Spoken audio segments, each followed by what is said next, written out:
बाईला सोन्याचं पैंजण ग साजतई, माईला सोन्याचं पैंजण ग साजतई, येडामाय पायऱ्या उतरताना वाजतई, येडामाय पायऱ्या उतरताना वाजतई. वयाच्या मला वाटतंय 12व्या-13व्या वर्षी पळालो घरातून थेट पुणे. त्या छगनलाल परमार केटर्सला मी काम केलं. काम करत करत ह्या गायक लोकांना हुडकायचो की कॅसेट एखादं घ्यायचं म्हणलं की मी म्हणायचो चंदन कांबळेचंच घ्यायचं. हे तुझा बामणी बामणी शिनगार ग. बाबासाहेबांच्या गाण्याशिवाय गाणंच गाव वाटत नाही. जिथं जिथं बाबासाहेबांची जयंती साजरी झाली तिथं तिथं त्या त्या कंट्रीमध्ये VIP राहणं हे गाणं वाजलेलं आहे. की बाबासाहेबांनी माझ्या नशिबामध्ये इतकं मोठं होणं माझं लिहिलेलं होतं. अरे VIP राहणं, VIP खाणं, VIP मान सन्मान, VIP राहणं, VIP खाणं, VIP मान सन्मान, बाबासाहेबान दिलं र बाबासाहेबान, बाबासाहेबान दिलं र बाबासाहेबान. खरं तर साजन बेंद्रे ही आत्ताच्या घडीची, जसं तुम्ही म्हटलात की गरज बनली आहे. साजनची गाणी ही गरज आहे सगळ्यांसाठी. लग्न असेल तरी साजनचं गाणं असतं, निवडणुका असतील तरी साजनचं गाणं असतं. यात सगळ्यात जास्त हिट झालेलं गाणं म्हणजे आमदार झाल्यासारखं वाटतं.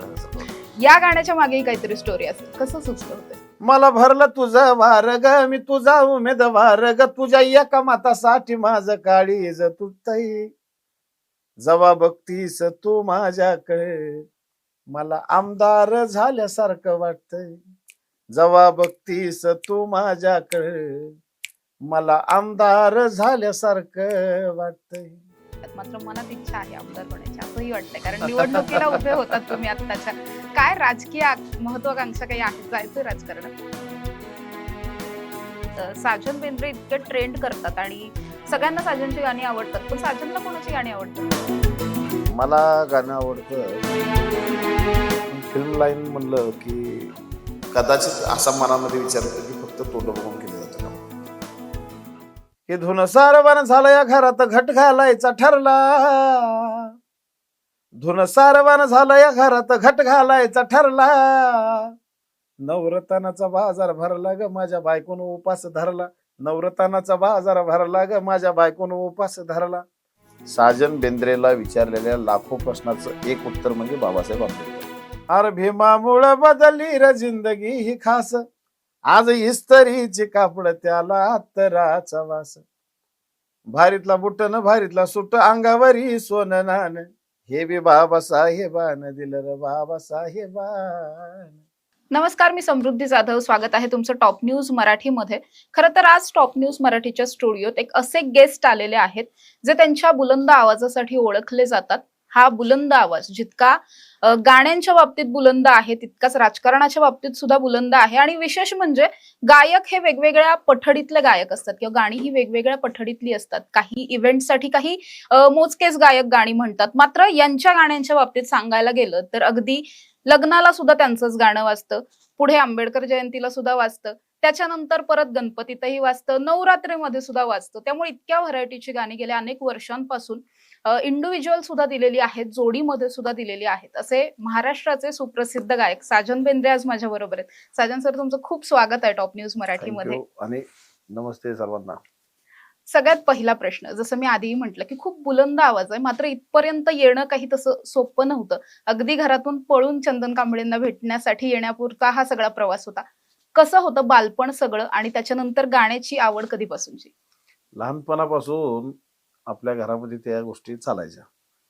भजन असेल, देवीची गाणी असतील, ते त्यांच्यासोबत ते पाठीमागून कोरस करण्यापासून हळूहळू हळू जो काय मला छंद लागला, ते त्यानंतर मी ते डोक्यात फिटच केलं की आपण गायक व्हायचं म्हणजे व्हायचं. मग त्यानंतर ती कला जोपासत मी वयाच्या मला वाटतंय 12व्या-13व्या वर्षी पळालो घरातून थेट पुणे. पुण्यात आल्यानंतर त्या छगनलाल परमार केटर्सला मी काम केलं. काम करत करत ह्या गायक लोकांना हुडकायचो मी.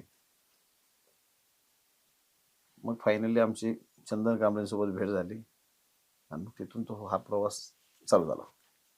पण सुरुवातीपासून चंदन कांबळे गुरु म्हणून हवेत हे नेमकं कशासाठी? कारण मुळात चंदन कांबळेंचं सुद्धा तुमच्यावरचं प्रेम हे सर्वश्रुत आहे, म्हणजे सगळ्यात आवडता शिष्य, लाडका शिष्य, आणि तुम्हाला सुद्धा तेच गुरु म्हणून हवे होते. तर बरोबर. हे नेमकं कशासाठी? नाही, कसं होतं आता सध्या, म्हणजे प्रत्येकाचा काळ असतो. आता सध्या जसे माझ्यासाठी लोक दिवाण आहेत, तसं त्या काळी मी माझ्या वस्तादसाठी दिवाण होतो. कारण मी आता जसं यंग जनरेशन, नाही साजन बेंद्रेच लागतोय किंवा साजन बेंद्रेचंच गाणं लागलं पाहिजे, हे अशी लोकांची भूमिका आता आहे. तशी भूमिका माझी त्या काळी होती की कॅसेट एखादं घ्यायचं म्हणलं की मी म्हणायचो चंदन कांबळेचंच घ्यायचं. त्यामुळे मी ठरवलं होतं की बाबा आपण जर गुरु केलं तर चंदन कांबळेकडे आपण जाऊया, कारण ह्या आवाजामध्ये तितका दर्द आहे, दम आहे, आणि फोकस त्या आवाजावरती मी जास्त केला. त्यामुळे मग ते ठरवलं होतं की चंदन कांबळेकडेच जायचं.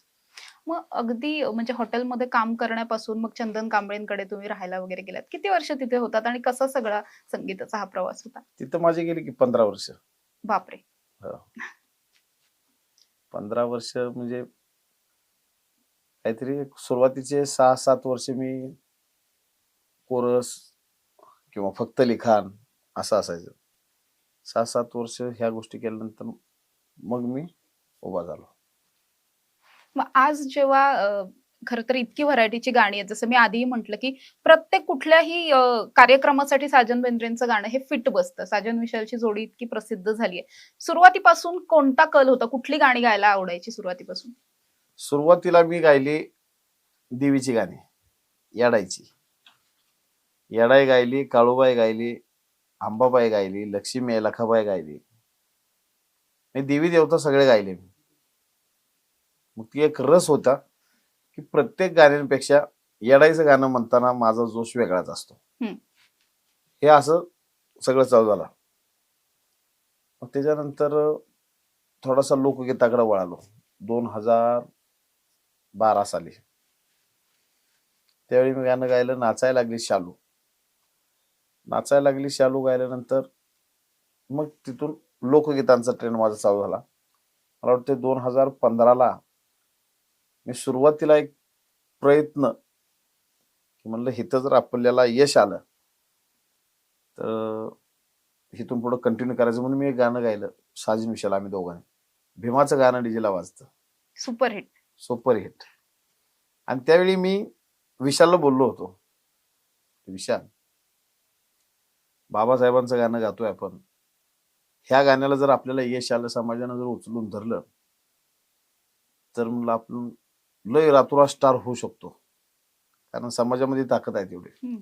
एखाद्याला जर उचलून धरलं तर तो रातोरात स्टार, आणि एखाद्याला जर नाकारलं तर पुरी जिंदगीमध्ये कधी त्याचं नाव होऊ शकत नाही. आणि समाजानं तितका विश्वास आम्हाला दिला, इतकं प्रेम आमच्यावरती केलं की भीमाचं गाणं डीजेला वाजतं, सुपर डुपर हिट. प्रत्येक जयंतीला हेच गाणं होतं, प्रत्येक मिरवणुकीमध्ये. मग तो बाबासाहेबांचा काळ आमचा चालू झाला. आणि आजची परिस्थिती माझी तरी अशी आहे, बाबासाहेबांच्या गाण्याशिवाय गाणंच गाव वाटत नाही आता. हा एक ही झाली माझी स्मरणशक्ती म्हणा किंवा वैचारिक लेवल बी आता अशी की गाणं एखादं कुठल्या कोणत्याही कार्यक्रमाला गेलो की मला असं वाटतं काय गाऊ, बाबासाहेबच गाऊ काय, असं होतं. इतकी आता सध्या गुंगी आहे मला. मग तुम्ही सगळ्यात पहिल्यांदा म्हटलात की येडाईची गाणी गाताना एक वेगळा आवाज लागायचा. आता ही खूप प्रसिद्ध आहेत, म्हणजे सगळ्या रील्स वरती वगैरे, तिथे गेल्यावर पाया पडताना रील्स वर गाणी तुमचीच असतात. सो तसं एखादं तुमचं आवडीचं गाणं, 2 ओळी. बाईला सोन्याचं पैंजण ग साजतय, माईला सोन्याचं पैंजण ग साजतय, येडामाय पायऱ्या उतरताना वाजतय, येडामाय पायऱ्या उतरताना वाजतय.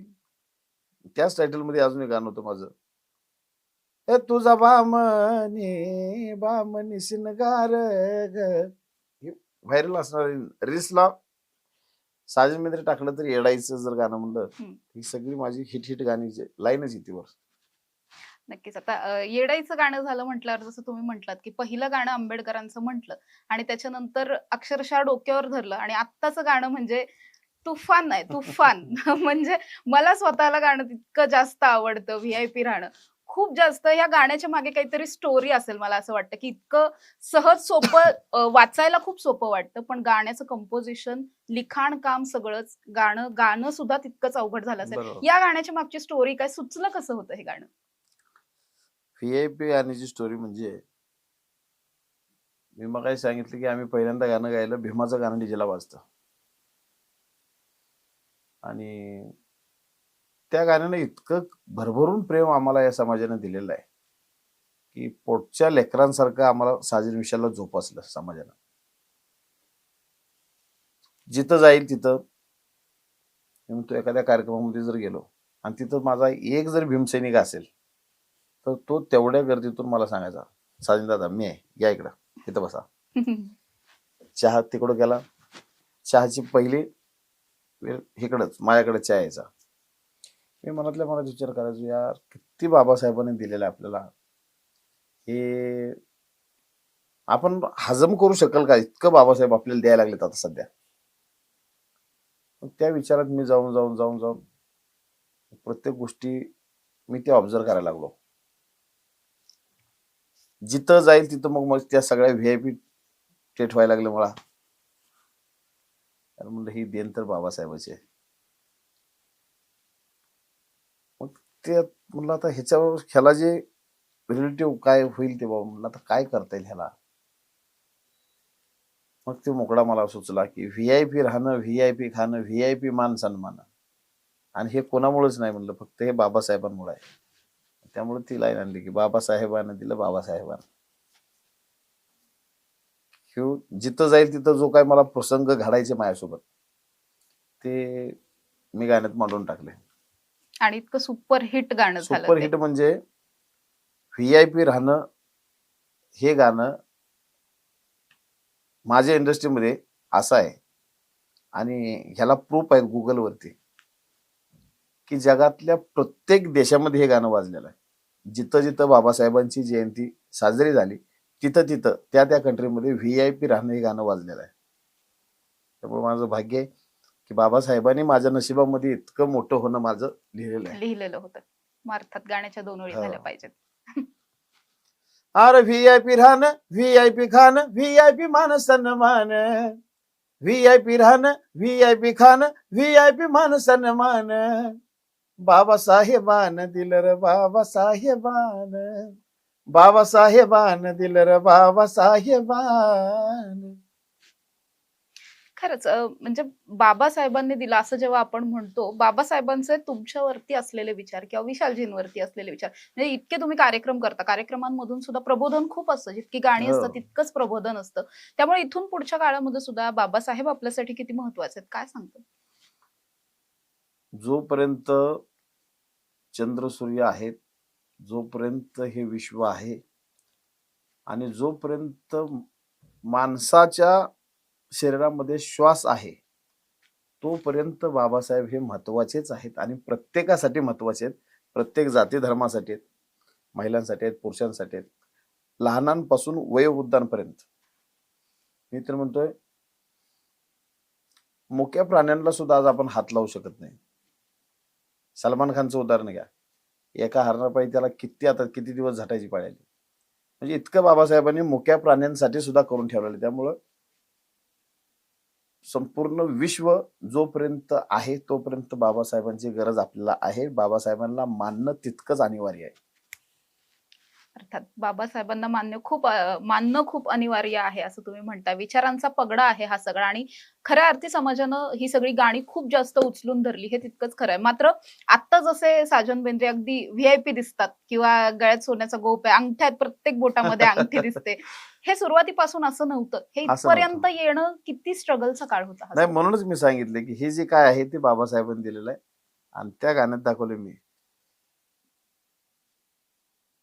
ते व्ही-आय-पी मध्ये माझी फार सुंदर लाईन माझी मला स्वतःला आवडते.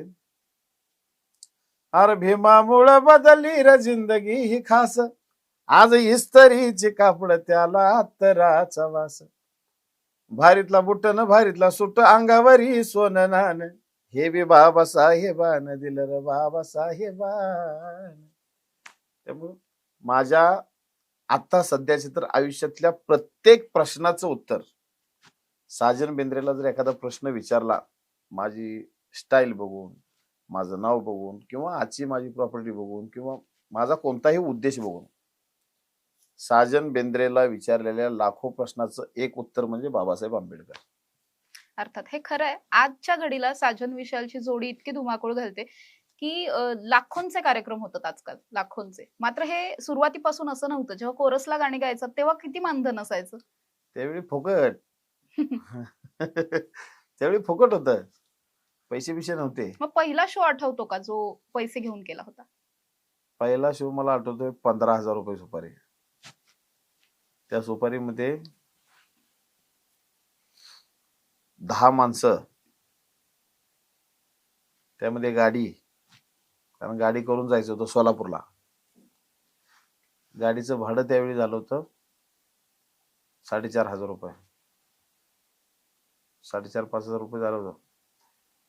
पोरांमध्ये जेवायला गेले होते 1,000-1,200 रुपये. सगळं जाऊन मला राहिले होते 500 रुपये. 600-700 रुपये राहिले होते. 500-700 रुपये.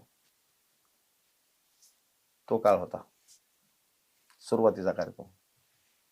आज सगळं जाऊन 2-2.5 लाख रुपये मला राहतात. त्यामुळे खरं तर साजन बेंद्रे ही आत्ताच्या घडीची, जसं तुम्ही म्हटलात की गरज बनलीये. साजनची गाणी ही गरज आहे सगळ्यांसाठी. लग्न असेल तरी साजनचं गाणं असतं, निवडणुका असतील तरी साजनचं गाणं असतं. यात सगळ्यात जास्त हिट झालेलं गाणं म्हणजे आमदार झाल्यासारखं वाटतं. आमदार झाल्यासारखं वाटतं. या गाण्याच्या मागेही काहीतरी स्टोरी असेल. कसं सुचलं होतं हे? त्यावेळी मला वाटतं फेसबुक होतं फक्त, आणि ते फेसबुकवरती कधी तर आम्ही गेलो की ते निवडणुकीच्या प्रचाराचं काहीतरी यायचं. आणि इलेक्शनचं आमचं काम चालू होतं पुण्यामध्ये मेलडी मेकर्सला. आणि ते काम चालू असताना विषय निघायचे, बाबा अमक्याचं अमकं चालू आहे, तमक्याचं तमकं चालू आहे. मग त्यांची लव्ह स्टोरी काहीतरी निघायची. मग तशातून यार म्हणलं हे लोकगीत मी सध्या तर ट्रेंडला लोकगीत आलाय, आणि मी इलेक्शनची गाणी बिणी हे कधी गात बसत आहे, कारण मी पैसे घेतो लई लोकांकडून. त्यामुळे ते किरकोळमध्ये मी गाणी गात बसत नाही. कारण म्हणलं मी लोकगीताचा किंग आहे म्हणलं सध्या. हे इलेक्शनचं वातावरण, म्हणलं इलेक्शनच्या वातावरणावर काय करता येईल का गाणं आपल्याला. असं करत करत तिथंच 10 मिनिटामध्ये बनलेलं गाणं आहे मला आमदार झाल्यासारखं वाटतं. लिहिलं सुद्धा जागेवरती, मोकळा बनला, आणि बाकीचं तर मग सगळं माईकवरच असं सांगासांगेवरच चालू होतं. तेवढ्यावरती गाणं हिट तेवढ्यावरती झालं. गाणं केलं. मग आता 2 ओळी झाल्या पाहिजेत. मला भरलं तुझं वार ग, मी तुझा उमेदवार ग, तुझ्या एका मतासाठी माझं काळीज तुटतंय. जवा बघतीस तू माझ्याकडे मला आमदार झाल्यासारखं वाटतंय. जवा बघतीस तू माझ्याकडे मला आमदार झाल्यासारखं वाटतंय. अर्थात गाण्यात जरी आमदार झाल्यासारखं वाटतं असं तुम्ही म्हणतात, मात्र मनात इच्छा आहे आमदार होण्याची असंही वाटतंय. कारण निवडणुकीला उभे होतात तुम्ही आत्ताच्या. काय राजकीय महत्वाकांक्षा काही आहेत? जायचंय राजकारणात? राजकारणात मला जायचं आहे,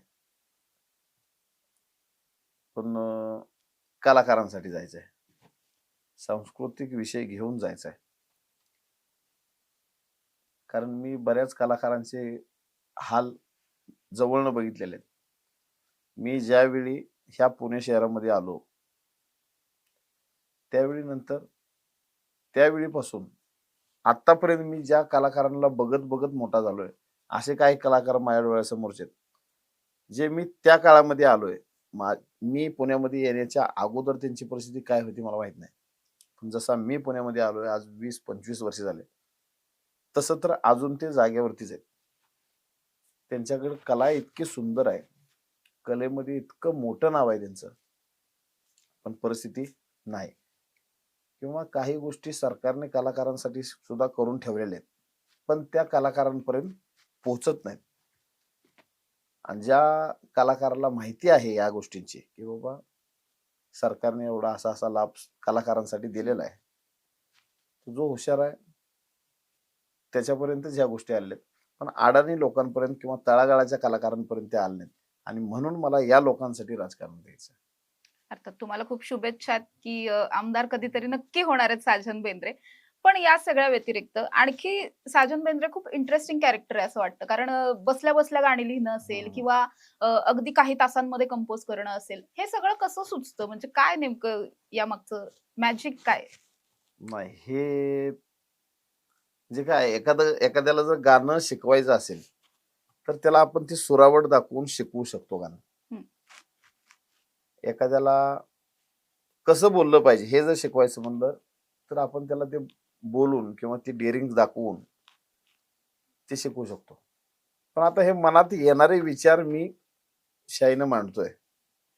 पण ते आता येणारे विचार मी कसं काय म्हणजे एक्सप्लेन करू हं. शकतो की बाबा, त्यामुळे ते सांगूच शकत नाही की कशा काय ह्या गोष्टी घडतात. पण जरी आत्ता सध्या साजन बेंद्रे इतके ट्रेंड करतात आणि सगळ्यांना साजनची गाणी आवडतात. पण साजनला कोणाची गाणी आवडतात? मला गाणं आवडतं कुमार सानू, उदित नारायण, अलका याग्निक, किशोर कुमार, लता मंगेशकर ह्या लोकांची गाणी मी ऐकतोच. त्यातल्या त्यात सगळ्यात जास्त फेवरेट माझे लोक म्हणजे अलका याग्निक, उदित नारायण, कुमार सानू, रूपकुमार राठोड. म्हणजे 80s 90s चे एव्हरग्रीन बस स्टार बस बस. सगळे. संगीतकार विचारले तर नदीम श्रवण. लोकांची मला गाणी म्हणजे कितीही टेन्शन मध्ये मी असलो आणि एखादं कुमार सानूचं जर मी गाणं ऐकत बसलो, उदित नारायण, अलका याग्निक, टेन्शन मुक्त. मी ते लोड घेत बसत नाही मी. पण ही जी तुम्ही नावं सांगितली ती सगळी सिनेसृष्टीशी रिलेटेड असलेली नावं आणि तिथे सगळे गाणारे गायक. साजन बेंद्रेंना स्वतःला असं वाटतं चित्रपटांसाठी गावं किंवा पाहिजे तेवढी संधी कॅलिब्रेशन असून सुद्धा तेवढं मिळत नाही, ताकद असून सुद्धा असं वाटतं कधी? चित्रपटाला मी गायलं ज्याचं म्युझिक अमित राज यांनी केलेलं आहे. संजय जाधव यांचा चित्रपट आहे तो. माझा आवाज सिद्धार्थ जाधवला आहे. तमाशा लाईव्ह सोनाली कुलकर्णीने लीड केला होता. त्या चित्रपटाला मी गायलं. अशा एक 2-4 चित्रपटांना मी गायलं. पण एक खंत आहे, बरेच नामवंत कलाकार आज आमच्या पुणे या हं. सृष्टीमधून गाणारे मातब्बर आहेत गाणारे. पण फिल्म लाईन म्हणलं की कदाचित असा मनामध्ये विचार होतो की फक्त तोंड बघून केलं जातं काम. हे खंत आहे जरा मला. कारण इतके सुंदर गाणारे लोक आहेत, पण तुम्ही त्या लोकांना संधीच देत नाही. नेहमी एखादा पिक्चर आला, सिंगर तोच आहे. दुसरा पिक्चर आला, सिंगर तो त्यामध्ये आहेच. थोडस तो एखादा चित्रपट, तुम्हीच प्रोड्युसर आहात. एखाद्या चित्रपटामध्ये जर समजा साजन बेंद्रेला घेतलं, तर दुसऱ्या चित्रपटामध्ये मला सोडून दुसरा एक गायक घ्या. पण प्रत्येकाला चान्स द्या. कारण तुमच्याकडे ते माध्यम आहे, तुमच्याकडे ते साधन आहे. पण अशा काही गोष्टी होत नाहीत आपल्या. आणि त्यातल्या त्यात करून मुंबई पुणे म्हणल्यानंतर हे 100% होणे होणे. पण माझी विनंती आहे सगळ्यांना की प्रत्येक कलाकारांचा विचार करून या फिल्म प्रोडक्शन वाल्यांनी प्रत्येक गायकाला, संगीतकाराला एक संधी द्यावी. पण आता सध्या जसं चित्रपटात गायची तुमची इच्छा आहे. काही चित्रपट मिळालेत मात्र हवे तेवढे मिळाले नाही. पण इथून पुढच्या काळात साजन बेंद्रेंना स्वतःला गायक म्हणून किंवा कंपोजर म्हणून काय पुढचं व्हिजन आहे? काय नेमकं करायचंय? नाही, शेवटी संगीतकार, गायक म्हणून तर व्हिजन जर विचारलं तर माझं व्हिजन एकच आहे की बाबा प्रत्येकाच्या उंबऱ्यापर्यंत आपण गेलो पाहिजे. प्रत्येकाच्या मनावर तर आपण अधिराज्य गाजवलेलं आहे. पण फक्त महाराष्ट्र इतकंच नाही. तेलंगणामध्ये जरी गेलं, तिथे जरी एखादं गाणं तुम्ही विचारलं, मग ते तेलंगणाचंच पाहिजे गाणं. म्हणजे असं प्रत्येक साईट मला माझी मजबूत करायची आहे. महाराष्ट्रामध्ये आज कोणत्याही जिल्ह्यामध्ये गेलं, कोणत्याही तालुक्यामध्ये गेलं आणि तिथं जर माझं तोंड बघितलं की गर्दी चालू होती रोडवरती. म्हणजे हे महाराष्ट्रामध्ये आहे. पण माझं व्हिजन हे आहे की प्रत्येक राज्याच्या कानाकोपऱ्यात मी गेल्यानंतर माझं एक गाणं त्या लोकांना माहितीच पाहिजे. मग ते कर्नाटकला गेलो की कन्नड गाणं माहिती पाहिजे. तमिळला गेलो तर ते तमिळ गाणं माहिती पाहिजे. हे व्हिजन सगळ्यात मोठं आहे माझं. नक्कीच. हे विजन खूप शुभेच्छा आहेत. कधी ना कधी नक्की पूर्ण होईल. मात्र या सगळ्यानंतर पुन्हा एकदा गाण्याकडे येऊयात. गाणी म्हटलं की जसं मी म्हटलं की सगळ्या इव्हेंटसाठी, सगळ्या सणासुदींसाठी साजन बेंद्रेंची गाणी अवेलेबल आहेत आणि नुकतंच काही दिवसांपूर्वी आलेलं एक गाणं आहे, ज्या गाण्याने प्रचंड धुमाकूळ घातला असं म्हणावं लागेल. म्हणजे जसं बाबासाहेबांनी दिलंय त्याच्या तोडीचं एक गाणं नवरात्रीत आलं होतं तुमचं. जे गाणं मला सुद्धा खूप आवडतं. बायकोनं उपास धरला अशा गाण्याचे शब्द आहेत. गाणं ऐकायला जसं मी आधी म्हटलं की खूप सिंपल लिहिलेलं गाणं आहे. काही त्याच्यात खूप मोठं गणित केलेलं नाहीये, काय काही नाही. नाहीये. पण ते गाणं प्रचंड फेमस झालं. सो त्या गाण्याचे थोडीशी माहिती कसं बनलं, कसं सुचलं आणि मग 2 ओळी. काय होतं, अ, इचलकरंजीला आमचं स्वतःच एक नवरात्र मंडळ आहे. म्हणजे आमचा जेंट्स लोकांचा काही जास्त सहभाग नसतो, पण महिला आमच्यातल्या इतकं पोटतिडकीनं ते करत असतात का नाही. मग ते घट घालणे असेल, घरातली सगळी स्वच्छता, जे त्या पिरियडमध्ये नवरात्रमध्ये जे काही प्रत्येक जग जाहीर चालते त्या गोष्टी सगळ्या, आणि त्या घरातलं सगळं करून प्लस मंडळात आमचं मंडळ जे आहे त्या मंडळात त्या देवीची सेवा करायला किंवा ते 9-10 दिवस तुफान ते घरातला विचारच करत नाहीत कशाचा.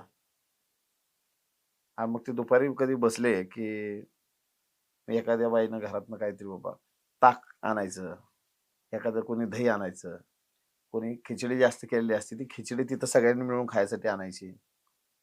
मग ते माझ्या घरातलं थोडं, तुझ्या घरातलं थोडं, हिच्या घरातलं थोडं, असं करत करत एक एक बाईचा फराळ असा होतो की जेणेकरून जेवणाची गरजच नाही, म्हणजे उपवास आहे हे जाणवणारच नाही अशी फराळ एकेकांची व्हायची. ते बघितलं होतं मी. मग ते आमची मंडळी पण होती, प्रतीक्षा म्हणजे माझी बायको.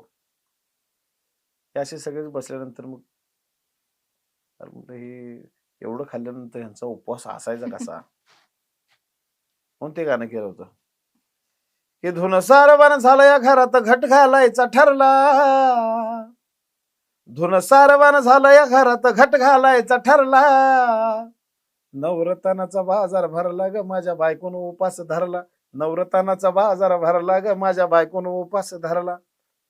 म्हणजे एवढं खाल्ल्यानंतर म्हणलं बाजार किती भरायला लागेल म्हणलं घरात, काय काय काय काय काय काय ते पदार्थ सुद्धा सगळे सांगितले होते मी की काय काय खाल्लं बरोबर, जातंय. बरोबर, बरोबर. अर्थात ही सगळी जी गाणी आहेत, लोककलेमधून आलेली गाणी महाराष्ट्रात सध्या खूप ट्रेंड करतात. म्हणजे इव्हन चित्रपटांची गाणी जितकी फेमस होत नाहीत, तितकी लोककलेला सध्या डिमांड असलेलं पाहायला मिळतंय. खूप जास्त व्हरायटीची गाणी सुद्धा सध्या बनतायत.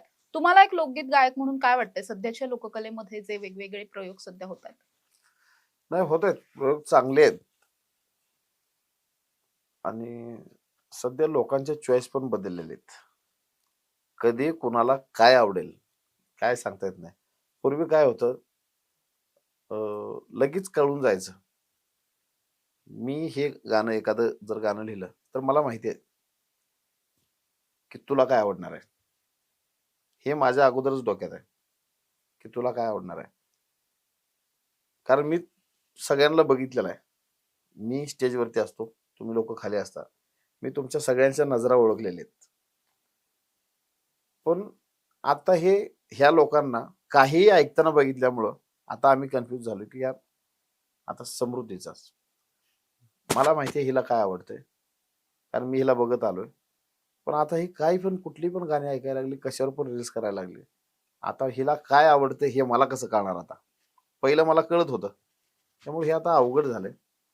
प्रयत्न चांगले आहेत लोकांचे, पण चॉईस रसिकांची बदलत चालल्यामुळं थोडंसं मार्केटमध्ये ढवळाढवळ वातावरण झालेलं आहे.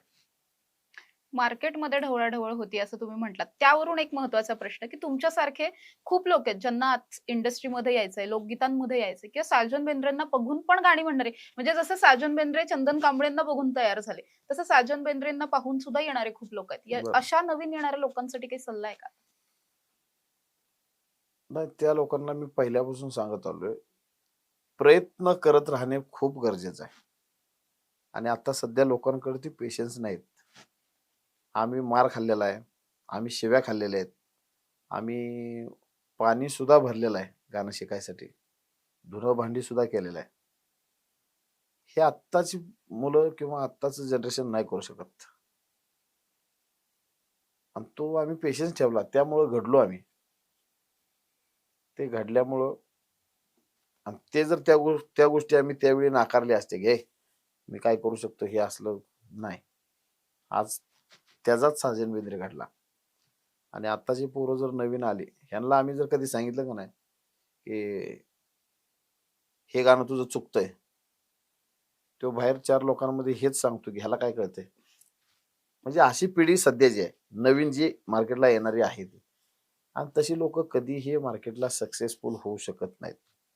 ज्यांना सक्सेसफुल व्हायचं आहे, सक्सेस व्हायचं आहे, तर मी एवढं सांगू शकतो की थोरा मोठ्यांचा आदर करत चला, कलाकारांचा आदर ठेवा. एकमेकाची कोणीही मतभेद असतील ठीक आहेत, पण जेणेकरून त्या कलाकाराला कमी लेखणं, हे सुद्धा कधीही माणूस सक्सेस होऊ शकत नाही, तशा विचाराचा माणूस सुद्धा. त्यामुळे पेशन्स ठेवा, मार्केटला या, स्वागत आहे.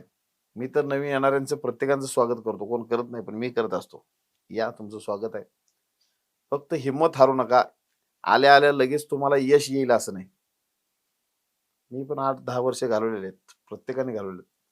तुमचेही थोडे वर्ष जातील. एखाद्याच्या हाताला धरा की मला घेऊन चला, हे एकदा तोंडाने बोला. नुसता सोबत फिरून काही होत नाही. आज बरं झालं ह्या चॅनलच्या माध्यमातून सांगतो.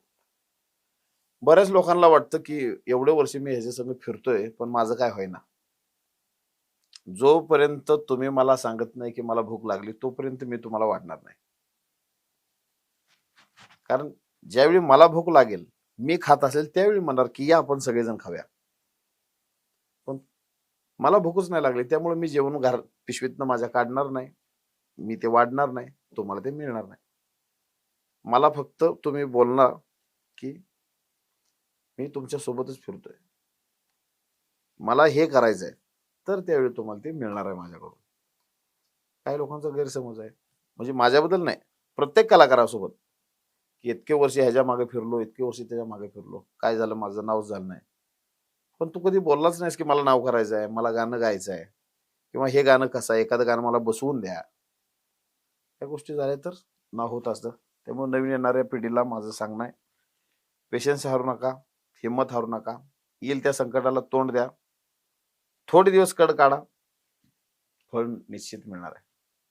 तुम्ही असं म्हटलात की स्ट्रगल हा खूप महत्वाचा आहे आयुष्यामध्ये. अर्थात तो महत्वाचा असतोच. मात्र जसं नाव होतं एखाद्या कलाकाराचं, खूप नाव होतं, खूप प्रसिद्धी मिळते. प्रसिद्धी मिळणं कदाचित थोडीशी सोपी आहे असं मी म्हणेल. पण ती प्रसिद्धी टिकवून ठेवणं खूप अवघड असतं. लय अवघड असतं. आणि याच बाबतीतला मला एक किस्सा स्वतःला आठवतो तुमच्या बाबतीतला, की आत्ता आंबेडकर जयंतीचा एक कार्यक्रम झाला. ज्या कार्यक्रमामध्ये तुमच्या जवळचे कोणीतरी नातेवाईक गेले होते.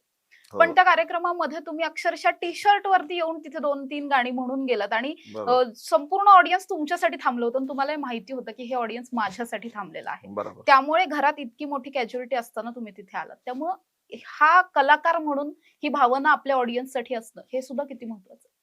माझा सक्का चुलत भाऊ, म्हणजे माझ्या रक्ताचा, माझ्या थोरल्या चुलत्यांचा, म्हणजे माझ्या मोठ्या चुलत्यांचा मुलगा, आणि माझ्यापेक्षाही मोठा तो, आमच्या घरातला, बेंद्रे कुटुंबातला महत्वाचा सदस्य, की ज्यानं आमच्या तिन्ही घरावरती लक्ष दिलं पाहिजे, दामाजी बेंद्रे. हा आपल्या केम हॉस्पिटललाच वारला. त्याचं प्रेत न्यायचं होतं सोलापूरला, आमच्या गावी. आणि ज्या दिवशी त्याचं निधन झालं, त्या दिवशी माझा कार्यक्रम संपला सासवडला. सासवडचा कार्यक्रम संपलायचा फोन आला की असं असं तुमचा भाऊ गेलेला आहे.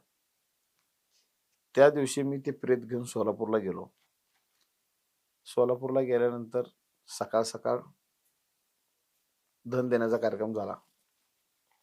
त्याला धन दिली. घरी आलो की लगेच मला फोन चालू झाले. आणि मला माहिती आहे, पुण्यातलं सर्वात फेमस मंडळ आहे भीमज्योत सेवा संघ, दांडेकर पूल. तिथल्या लोकांचा इतका पोरसो होता, मी त्यांना फोन करून सांगितलं, विशालला, अभिजितला, की म्हणलं माझा सक्का चुलत भाऊ वारलेला आहे. असं बी नाही की बाबा पाहुण्यातला आहे, पाहुण्यातलं कोण मेलं तर जाऊ शकतो माणूस, पण म्हणलं माझ्या घरात आहे, सक्का चुलत भाऊ आहे माझा. यावं लागतंय. म्हणलं थोडंसं ऍडजस्ट करा. नाही, कारण तुमचा कार्यक्रम बुक केल्यानंतर आम्ही इतक्या लोकांना सांगितलंय की साजन बेंद्रे येणार आहे. तर आम्हाला फोन केला लोकांनी की बाबा ते साजन बेंद्रे VIP राहणं गाणंवाले ते येणार आहेत का? तर आम्ही होय बोलल्यामुळं तुम्हाला बघायला काही लोक आलेले आहेत आणि तुमचं गाणं ऐकायला आलेले आहेत. काहीही करा, या. तुमच्या कुटुंबामध्ये आम्हीही तुमच्या दुःखामध्ये सामील आहेत. या, एकच गाणं म्हणा आणि निघून जा. फक्त आम्ही ज्या लोकांना सांगितले त्यांचा मान सन्मान राखा. तरीही माझी काय येण्याची डेअरिंग होत नव्हती. त्यानंतर मला तानाजी ताकपिरेने एक वाक्य वापरलं. म्हणले, साजन सर, तुमचं फक्त एक कुटुंब नाही. जे आज तुमचा भाऊ वारलाय तुम्ही सांगताय, तुम्ही फक्त एका कुटुंबाचे नाहीत. संपूर्ण महाराष्ट्र तुमचं कुटुंब आहे. मग तुम्ही फक्त एका कुटुंबाचं बघू नका. प्रत्येक कुटुंबाच्या घरातला एक सदस्य आज तुम्हाला ऐकायला आलेला आहे आणि अपेक्षा ठेवणार आहे की आज आम्ही साजन बेंद्रे सोबत फोटो काढणार आहे, साजन बेंद्रेचं गाणं ऐकणार आहे, साजन बेंद्रेला समोर बघणार आहे. इतक्या कुटुंबाच्या अपेक्षा भंग करू नका. शेवटी कलाकार आहे, लोकांच्या समोर जाणं आहे. मनातलं माझं दुःख कितीही असलं तरी ते मनात ठेवलं जाणार आहे. ते घेतलेली तारीख कॅन्सल करता येत नाही, घेतलेला प्रोग्राम कॅन्सल करता येत नाही. मी त्या दिवशी आलो. कपडे सुद्धा घालण्याची माझी इच्छा नव्हती की बाबा अरे भाऊ मेला आहे माझा आणि मी कसे कपडे घालू. त्यामुळे मी हाई T-शर्ट वरती वगैरे होतो. आलो तरीही तितक्याच जोशामध्ये मी गाणी गायले आणि तो कार्यक्रम सक्सेस केला. साजनजी, अगदी शेवटाकडे आपण येतोय. शेवटचा प्रश्न विचारते मी. प्रश्न नाही म्हणणार, एक्साइटमेंट म्हणेल माझी, की सध्या महाराष्ट्राला प्रश्न पडला तर काही इव्हेंट्सच्या आधी साजन बेंद्रेंची गाणी येतात. म्हणजे गणपतीच्या आधी नवरात्रात एखादं गाणं येतं, आंबेडकर जयंतीच्या आधी एखादं गाणं येतं. सध्या कशावरती काम चालू आहे, पुढे काय येतंय? सध्या बाबासाहेब आणि आम्ही आंबेडकरी फोक चालू करतोय, आंबेडकरी आख्यानिक चालू करतोय. आख्यांचं अजून टीमवर्क वगैरे काम सुरू आहे.